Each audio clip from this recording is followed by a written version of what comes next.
যিজন মানে আই উইটনেছ আছিলে সাক্ষ্য সাক্ষী তেখেতলোকৰ কথালৈ এনালিচিছ কৰিলে 5জন সাক্ষীয়ে প্ৰায় 21জন একিউজডৰ নাম ধুনীয়াকৈ ক'লে। সেইখিনিতো আহিলেই। তাৰপিছত যিসকলে বাকী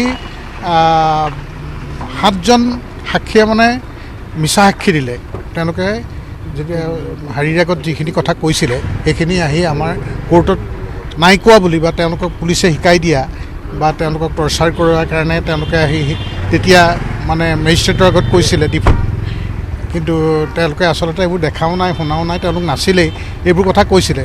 কিন্তু আমাৰ আজি উকিলে ইমান যুক্তিপূৰ্ণভাৱে কথাখিনি ক'লে যে তেখেতলোকক যে মিছা সাক্ষী দিবৰ কাৰণে পৰিচিত কৰিছিলে। ইভেন তেওঁলোকে মানে এই একিউজৰ যিজন অধিবক্তা তেওঁলোকেও যে মানে শিকাই দিছিলে সেইখিনি কথা আজি জাজৰ আগত প্ৰতিপন্ন কৰি পেলাই উইথ প্ৰুফ গোটেইখিনি কথা ক'লে। আমি এজন নিৰপেক্ষ বুলি এইকাৰণে কৈছোঁ যে আমি দোষীহে শাস্তি পোৱাটো বিচাৰিছোঁ। তাত 200জন মানুহ আছিলে, তাৰ ভিতৰত 48জনক দোষী সাব্যস্ত কৰিছে, গোটেই 150খন বা 200জনকতো কৰা নাই। গতিকে এইজন আচলতে প্ৰকৃত দোষী। এইকেইজন হাৰি যাব নালাগেই। তাৰ ভিতৰত 3জন নাবালক আছে, সেইটো বেলেগ কথা। তেওঁলোক নাবালক হ'লেও তেওঁলোকে দোষী, কাৰণ তেওঁলোকৰ বয়স তেতিয়া হয়তো 15-16 বছৰ হৈছে। গতিকে তেওঁলোক এটা ভৰ যৌৱনপ্ৰাপ্ত। আমাৰ 18 বছৰ হোৱা নাই, সেইটো বেলেগ কথা। কিন্তু কথাটো হ'ল কি, এই গোটেই কথাখিনি আজি যিটো পৰ্যায় গ'ল আজিৰ দিনটোৰ ভিতৰত, এইখিনি ধুনীয়াকৈ আমাৰ অধিবক্তাই ধুনীয়াকৈ ক'লে। গতিকে আমি অলপ আশ্বস্ত হৈছোঁ, জাজেও আশ্বস্ত হৈছে। জাজে খুব সুন্দৰকৈ শুনিছে আৰু তেখেতে প্ৰত্যেকটো কথাতে ৰিয়েক্ট কৰিছে। তেখেতৰ জানিবলৈ চেষ্টা কৰিছে যে কি হৈছিল কি নাই হোৱা, যিহেতু তেখেত এতিয়া নতুনকৈ আহিছে। গতিকে গোটেই কথাখিনি ধুনীয়াকৈ ক'লে, সুন্দৰ হ'ব আমি আশা কৰিছোঁ।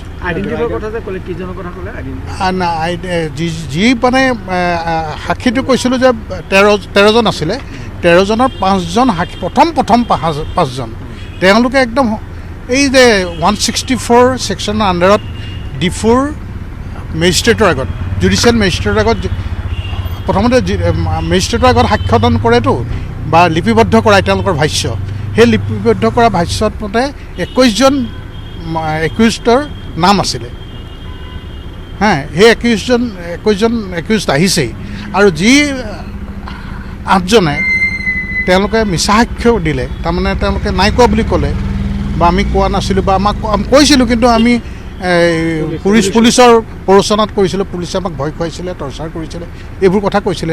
সেইকাৰণে তেওঁলোকৰখিনি কথাও মানে যে আজি আমাৰ কি কাৰণে তেওঁলোকে ক'লেই। আৰু জাজেও এইটো কথা কিন্তু ৰিয়েক্ট কৰিছে যে প্ৰথম 5জনক মানে মেনিপুলেট কৰিব নোৱাৰিলে, তেওঁলোক মানে সাক্ষী দিবৰ কাৰণে, মিছা সাক্ষী দিবৰ কাৰণে পৰিচিত কৰিব নোৱাৰিলে। যেতিয়া দেখিলে যে গোটেইবোৰে এটা কনস্পিৰেচি এটা কৰি পেলানি বাকীকেইজনক মিছা সাক্ষী কোৱালে, আৰু তেওঁলোকক হষ্টাইল ডিক্লেয়াৰ কৰিছে। হষ্টাইল সেইটো এটা ডাঙৰ কথা। হষ্টাইল ডিক্লেয়াৰ কৰিছে, তেওঁলোকে মিছা সাক্ষী দিয়া বুলি মানে আমাৰ জাজে উকিলে কোৰ্টক জনালে। গতিকে তাৰ ওপৰত নিশ্চয় এটা ব্যৱস্থা হ'ব। গতিকে আমি আশা কৰিছোঁ যে যি 48জন একিউজড আছিলে সেই 48জনেই শাস্তি পাব।